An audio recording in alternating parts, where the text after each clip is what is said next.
Hi everyone, நம்ம இன்றைக்கி Newton second law of motion தான் பார்க்க போகிறோம். நம்ம அதில் ஏற்கனவே லெவல் 1 பேசிக் கொஸ்டின்ஸ்லாம் பார்த்துருந்தோம். எப்படி இந்த கான்செப்ட்டுக்கு ஃபவுண்டேஷன் போடுறான்னு.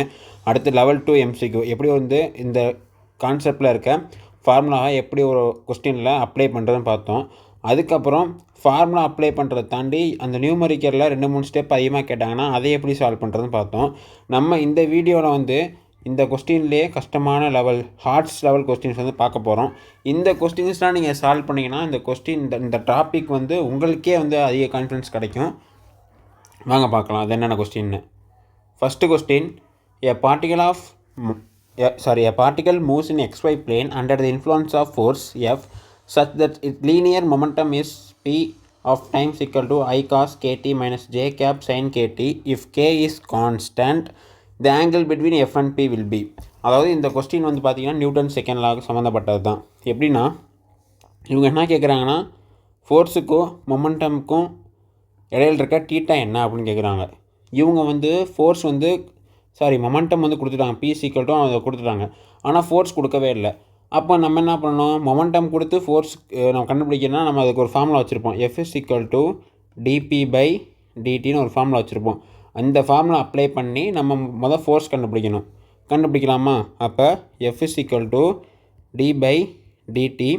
இப்போ இதுக்கு நீங்கள் கண்டுபிடிக்கணும்னா தனித்தனியாக தான் டிஃப்ரென்ஷியேட் பண்ணணும், ஐ கேப்பு ஜே கேப்பையும். அப்போது cos kt i cap minus d/dt sin kt j cap. இதை நீ டிஃப்ரென்ஷியேட் பண்ணுங்கள். உங்கள் எல்லாத்துக்குமே தெரியும், சைனை டிஃப்ரென்ஷியேட் பண்ண என்ன வரும், மைனஸ் காசு தான் வரும்.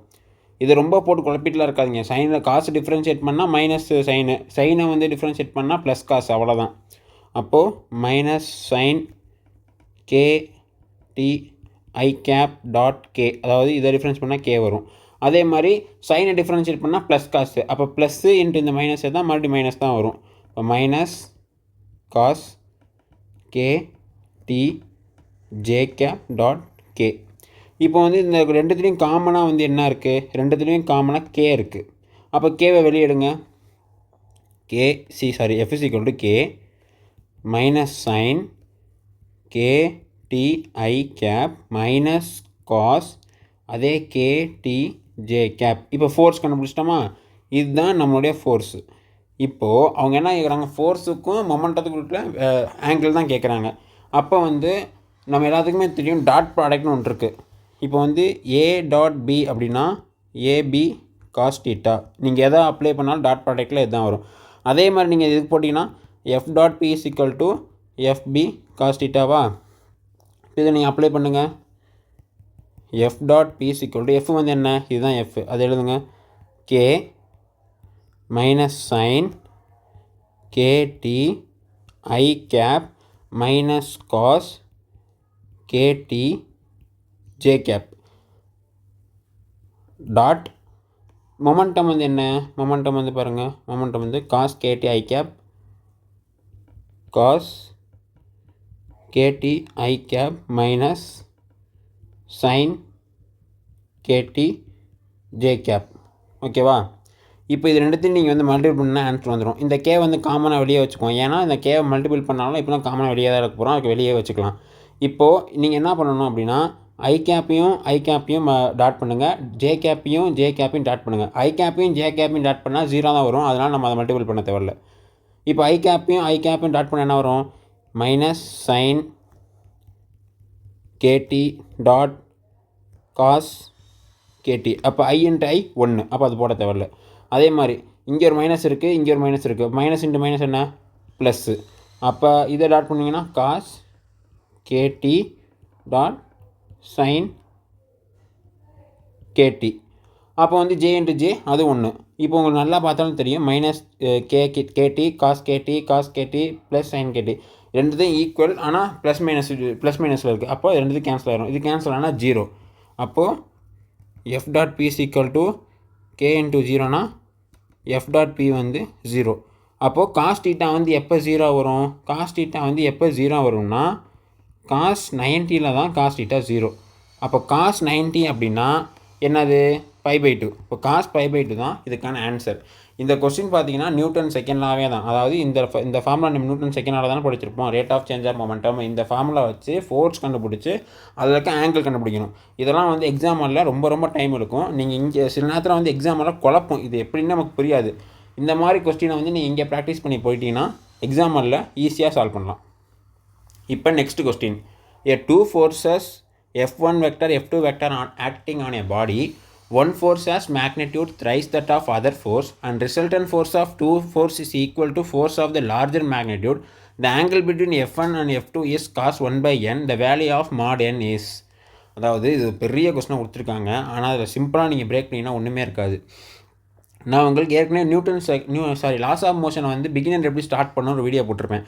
அதில் ஒரு 10 ஃபார்முலா சொல்லியிருப்பேன். லாஸ் ஆஃப் மோஷனில் கஷ்டமாக கேட்டாலும் ஈஸியாக கேட்டாலும் இந்த 10 ஃபார்முலா தான் இருக்குன்னு நான் சொல்லியிருப்பேன். அந்த 10 ஃபார்முலா ஒரு ஃபார்முலா சொல்லியிருப்பேன். Fnet ஒரு ரிசல்டன் ஃபோர்ஸ்னால் F1 square plus F2 square plus 2 F1 F2 cos theta whole ரூட்னு ஒரு ஃபார்முலா சொல்லியிருப்பேன். இது எப்போ யூஸ் பண்ணால் 2 ஃபோர்ஸ் கொடுத்து அதுக்கான ஆங்கிள் கொடுத்து நெட் ரிசல்டன் ஃபோர்ஸ் என்னன்னு கேட்டால் இந்த ஃபார்முலா யூஸ் பண்ணணும் சொல்லியிருப்பேன். இந்த ஃபார்முலா தான் அவங்க அப்படி கேட்டிருக்காங்க. என்ன சொல்லியிருக்காங்க, 2 ஃபோர்ஸ் இருக்குது, ஒரு பாடியில் ஆக்ட் ஆகுது. ஒரு ஃபோர்ஸுக்கு வந்து thrice that of other force. இப்போ நீங்கள் பிரித்து பார்த்தீங்கன்னா ஒரு ஃபோர்ஸ் வந்து 3x அப்படின்னா இன்னொரு ஃபோர்ஸ் வந்து x அப்படியா. ரிசல்டன் ஃபோர்ஸ் வந்து இந்த ரெண்டுத்துக்கும் வர ரிசல்டன் ஃபோர்ஸ் வந்து எப்படி இருக்குன்னா equal to force of larger magnitude. அப்போ இதுக்கு ரெண்டுத்துக்கும் வர ரிசல்டன் ஃபோர்ஸ் வந்து இதில் பெரிய ஃபோர்ஸ் எது 3x, அதுக்கு வந்து ஈக்குவலாக இருக்குன்னு சொல்லிட்டாங்க.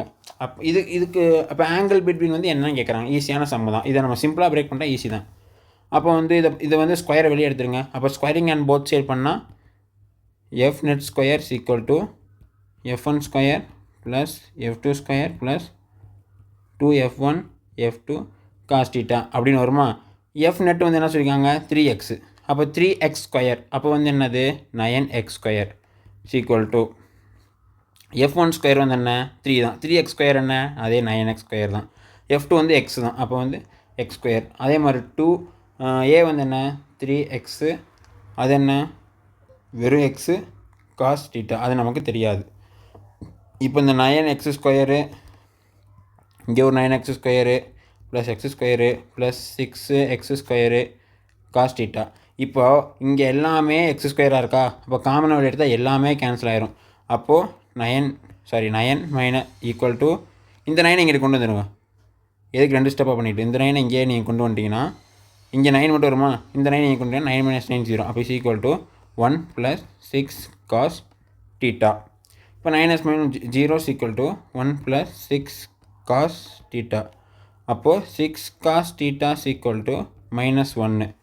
அப்போது காஸ் தீட்டா ஈக்குவல் டு -1/6. அப்போது theta equal to cos inverse of -1/6. அவங்க இதை தான் என்ன கேட்டிருக்காங்க கொஸ்டினில், theta equal to cos inverse of 1/n கொடுத்துருக்காங்க. அப்போ இங்கே 1/n வந்து என்ன வருது 6 வருது. அவங்க என்ன கேட்குறாங்க மாட் வேல்யூ ஆஃப் n கேட்குறாங்க. அப்போ என்னோட வேல்யூ வந்து -6. அப்போ மாட் n வந்து -6னால் வந்து இப்போ மாட் ஆஃப் n அப்படின்னா மாட் ஆஃப் -6 வந்து +6 தான். அப்போ இதுக்கு கரெக்டான ஆன்சர் என்ன option C. Option C is the right answer. இது ஒரு சாதாரண ஃபார்முலா. ஆனால் வந்து நம்ம படித்து இது 3 இது x நம்ம மார்க் பண்ணுறோம்னா இது ஈஸியாக போட்டுடலாம் இந்த சம்மு. ஸோ நெக்ஸ்ட் சம் பார்க்கலாமா. A body of mass 2 kg is moving with velocity of initial velocity வந்து 3i cap plus 4j cap meter per second enter into constant force of 6 Newton directed along positive x-axis. If the body remains in the field of period of t 5/3 second, then the velocity of the body when it emerges from the field is. அதாவது அவங்க என்ன சொல்கிறாங்க அப்படின்னா, இதை நீங்கள் இந்த question நீங்கள் understand பண்ணிங்கன்னா அந்த சம் ஒன்றுமே இல்லை. நம்ம வந்து இந்த ஃபார்முலா அப்ளிகேஷனில் செகண்ட் லெவல் சம்லாம் பார்த்தோம்ல அந்த லெவல் தான். ஆனால் அது அண்டர்ஸ்டாண்ட் பண்ணிக்கணும். என்ன கேட்குறாங்க அப்படின்னா, இது எக்ஸ் ஆக்சிஸா, இது ஒய் ஆக்சிஸு, இது இசட் ஆக்சிஸ். அவங்க என்ன சொல்கிறாங்க அப்படின்னா இசட் ஆக்சிஸில் வந்து 6 நியூட்டன்ற ஃபோர்ஸ் வந்து ஆக்ட் ஆகுது. அப்படின்னா கடைசியில் வந்து 5/3 செகண்டுக்கு அப்புறம் ஃபைனல் வெலாசிட்டி வந்து என்ன அப்படிங்கிற XY Z வந்து ஃபைனல் வெலாசிட்டி என்னன்னு கேட்குறாங்க. நம்ம இப்போ ஒன்று புரிஞ்சுக்கணும். அப்போ எக்ஸ் ஆக்சிஸ்லேயும் ஒய் ஆக்சிஸ்லேயும் வெலாசிட்டி மாறாது. ஏன் மாறாது, எக்ஸ் ஆக்சிஸ்லேயும் ஒய் ஆக்சிஸ்லேயும் ஃபோர்ஸ் வந்து ஆக்டே ஆகலை. ஃபோர்ஸ் ஆக்ட் ஆகலைன்னா ஆக்சிலரேஷன் ப்ரொடியூஸ் ஆகாது. ஆக்சிலரேஷன் ப்ரொடியூஸ் ஆகலைன்னா வெலாசிட்டி வந்து கான்ஸ்டண்ட்டாக இருக்கும். அப்போது இனிஷியல் வெலாசிட்டி ஐ கேப்லையும் ஜே கேப்லையும் எது இனிஷியல் வெலாசிட்டி இருக்கோ அதே தான் இருக்கும். ஜெட் டைரக்ஷனில் மட்டும்தான் ஃபோர்ஸ் வருது, ஃபோர்ஸ் அப்ளை ஆன ஆக்சிலரேஷன் வரும், ஆக்சிலரேஷன் வந்தால் வெலாசிட்டி சேஞ்ச் ஆகுன்னு அர்த்தம். அப்போ எக்ஸ்லையும் ஒய்லையும் வெலாசிட்டி சேஞ்ச் ஆகாது. அப்போ 3யும் 4 தான் அப்படியே இருக்கும். அப்போ ஆப்ஷன் வந்து எலிமினேட் பண்ணலாமான்னு பாருங்கள். 3 4 3 4 3 4 ஒரே ஒரு ஆப்ஷன் எலிமினேட் பண்ணலாம். இந்த ஆப்ஷனை மட்டும் எலிமினேட் பண்ணலாம். ஏன்னா இங்கே 4 இங்கே 3 கொடுத்துருக்காங்க. மிச்சம் எல்லாத்துலேயும் ஆப்ஷன்லையும் அதே தான் கொடுத்துருக்காங்க. இப்போ வந்து என்ன கண்டுபிடிக்கணும், ஜெட் டைரக்ஷனில் தான் ஃபைனல் வெலாசிட்டி கண்டுபிடிக்கணும். அப்போ ஜெட் டைரக்ஷனில் ஃபைனல் வெலாசிட்டி கண்டுபிடிக்கணும் அப்படின்னா நமக்கு ஜெட் டைரக்ஷனுக்கு ஆக்சிலரேஷன் வரும். அப்போ ஜெட் டைரக்ஷனில் எப்படி ஆக்சிலரேஷன் வேணும், நம்ம அந்த F ma வந்து எடுத்துடலாம். அப்போ ஜெட் டைரக்ஷன் ஆக்சிலரேஷன் வேணும்னா ஜெட் டைரக்ஷன் இருக்க ஃபோர்ஸ் தான் வேணும். அவங்க கொடுத்துருக்கிறது ஜெட் டைரக்ஷன் இருக்க ஃபோர்ஸ் தான் 6 நியூட்டன். அப்போது 6 இன்ட்டு மாஸ் சேம் தான். மாஸ் என்ன கொடுத்துருவாங்க 2 kg. 2 kg into jet direction. அப்போ வந்து ஆக்சிலரேஷன் வந்து ஜெட் டைரக்ஷனில் 2 6 கேன்சல் பண்ணிங்கன்னா 3 m/s². இது வந்து ஆக்சிலரேஷன். அவங்க வந்து எவ்வளோ நேரம் கழித்து கண்டுபிடிக்க சொல்கிறாங்க ஃபைனல் வெலாசிட்டியை, 5/3 செகண்டுக்கு அப்புறம் தான் ஃபைனல் வெலாசிட்டி என்னன்னு கேட்குறாங்க. அப்போ டி வந்து என்ன 5/3 செகண்டு. நமக்கு ஒரு ஃபார்முலா தெரியும் 1Dயில், v = u + at அப்படின்னு. அப்போ இந்த ஃபார்முலாவில் வந்து u வேணும். u வந்து என்ன, u வந்து 0. ஏன் 0னா நீங்கள் இனிஷியல் வெலாசிட்டியில் 3i cap + 4j தான் கொடுத்துருப்பாங்க. அப்போ ஜெட் டைரக்ஷனில் இருக்கக்கூடிய அவங்க வெலாசிட்டியே கொடுக்கல. வெலாசிட்டி கொடுக்கலன்னா அந்த டைரக்ஷனில் 0ன்னு அர்த்தம். அதை அப்ளை பண்ணுங்கள். u வந்து 0. அப்போ அதை அப்ளை பண்ணுங்கள். v = u 0, a வந்து 3 மீட்ரு, டோட்டல் டைம் வந்து 5/3 செகண்டு. அப்போ 3 3 கேன்சலு. இப்போ ஃபைனல் வெலாசிட்டி வந்து 5 m/s. இந்த ஆப்ஷன் இருக்கான்னு பாருங்கள். இந்த ஆப்ஷன் வந்து எங்கே இருக்குது, இந்த 2 இடத்துல இருக்குது. நமக்கு மைனஸ் சைனாக வந்துச்சு, ப்ளஸ் தான் வந்துச்சு. அப்போ option D is the right answer. புரிஞ்சா? இது வந்து உங்களுக்கே தெரியும். இந்த F ma போட்டு இந்த v utயில் ஃபார்முலா சப்ஜெக்ட் பண்ணுறதை நம்ம செகண்ட் லெவல்லே பார்த்தோம். அப்புறம் இந்த ஹார்ட்ஸ் நான் கொடுத்துருக்கேன் அப்படின்னா நான் இந்த லெவல் நம்ம கிராஃப் போட்டு கரெக்டாக சொல்லணும். இல்லை நம்ம வந்து எக்ஸு ஒய்யை நம்ம போட்டு குழப்பினோம்னா இந்த சம் அப்போயே முடிஞ்சிடும். Last question. A particle of mass m is moving in a straight line with momentum p starting at time t = 0. Force F = kt act in the same direction on the moving particle during time interval t so that its momentum changes from p to 3p where here constant k is constant, the value of t is. அதாவது அவங்க என்ன சொல்கிறாங்க அப்படின்னா, இப்படி ஒரு mass இருக்கான். இந்த அதாவது டைம் t = 0. இந்த மாஸ் வந்து இப்படி இப்போ போயிட்டுருக்க மொமெண்டம் பீன்ற மொமெண்ட்லாம் போயிட்டுருக்கான். போயிட்டுருக்கப்போ நம்ம எக்ஸ்டர்னலாக ஃபோர்ஸ் கொடுக்குறோமா, அந்த ஃபோர்ஸ் வந்து F = kt. அதை எவ்வளோ நேரம் கொடுக்குறோம் அப்படின்னா டைம் t = t செகண்ட்லாம் கொடுக்குறோம். கொடுக்குறப்போ என்ன ஆகுதுன்னா இந்த மொமெண்டம் 3p இருக்குல்ல, pலேருந்து 3p மாறிடுதான். நம்ம அவங்க என்ன கேட்குறாங்கன்னா அந்த டைம் என்னன்னு கேட்குறாங்க. இந்த எக்ஸ்டர்னலாக ஃபோர்ஸ் கொடுத்து ஒரு குறிப்பிட்ட டைம் கொடுத்தா தானே அந்த மொமெண்டம் வந்து 3p ஆகுது. அப்போ வந்து அந்த டைம் வந்து எவ்வளோ அப்படின்னு கேட்குறாங்க. அதாவது அவங்க மொமெண்டம் கொடுத்துட்டாங்க, ஃபோர்ஸ் கொடுத்துட்டாங்க. இந்த ரெண்டுத்துக்கு கொடுத்தாலே நமக்கு போதும். ரெண்டுத்துக்கு கொடுத்தாலே ஒரே ஃபார்முலா தான். அப்போ என்ன dp/dt. இது இவ்வளோ கஷ்டமாக கேட்க முடியுமான்லாம் ஆனால் வந்து கஷ்டம்லாம் கிடையாது. இது நீங்கள் ஈஸி தான். நீங்கள் ஒரு தடவை போட்டிங்கன்னா ரொம்ப ரொம்ப ஈஸி தான். அப்போ வந்து dp/dtன்னு என்னது, f dt = dp. இப்படி தான் நம்ம இன்டிகிரேட் பண்ணுவோம். இன்டிகிரேட் பண்ண என்ன பண்ணுவோம், 0 to t போடுவோமா, எந்த டைமில் ஆரம்பிக்குது எந்த டைமில் முடியுதுன்னு போடுவோம். இப்போ ஃபோர்ஸ் வந்து என்ன, ஃபோர்ஸ் வந்து kt போடுங்க. ஃபோர்ஸ் வந்து kt இங்கே 0ல் தான் ஆரம்பிக்குது. டைம் வந்து பெரிய டி, அவங்க வந்து பெரிய டி தான் கொடுத்துருக்காங்க. அப்போ dt = சேஞ்ச் இன் மொமெண்டம் என்ன, final momentum minus initial momentum. இப்போ இது இன்டிகிரேட் பண்ணுங்கள். எப்படி இன்டிகிரேட் பண்ண ஏற்கனவே சொல்லியிருக்கேன். அப்போது kt²/2 அப்பர் லிமிட்டில் t, லோயர் லிமிட்டில் -0. ஃபைனல் மொமெண்டம் அது என்ன, ஃபைனல் மொமெண்டம் வந்து 3p, இனிஷியல் மொமெண்டம் p. அப்போ 3p - 2p, final momentum 3p, initial momentum வந்து p, அப்போ வந்து 2p. இப்போ வந்து இந்த வேணா upper limit minus lower limit பண்ணுங்கள். அப்போ t இடத்துல அப்பர் பெரிய டி பண்ணுங்க. kt² minus k02/2 = 2p. அப்போ இது வந்து மொத்தமாக 0. அப்போ இதை விட்டுருங்க. அப்போ kt²/2 = 2p. அவங்க என்ன கேட்குறாங்க, டி தான் கேட்குறாங்க. அப்போ டீயை மட்டும் ஒன் சைடு வச்சுட்டு மிச்சம் இருக்கலாம் நான் வேறு சைடு கொண்டு போயிருங்க. t² = 2 அங்கே பண்ணிங்கன்னா 4p/k. அப்போ டீயில் வந்து ஸ்கொயர் வந்து அங்கிட்டு போச்சுன்னா ரூட்டு. இப்போ 4p/k.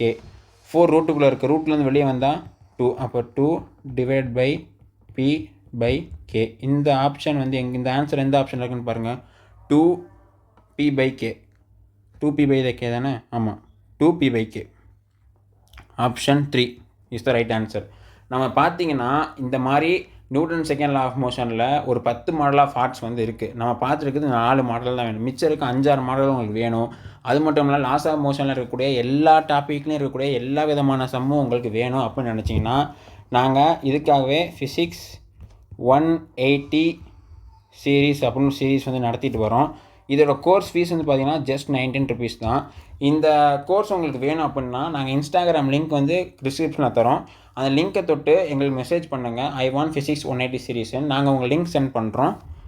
நீங்கள் வந்து ஃபிசிக்ஸ் 180 ஜாயின் பண்ணி உங்கள் ஃபிசிக்ஸ் மார்க்கை இம்ப்ரூவ் பண்ணுங்கள். தேங்க்யூ.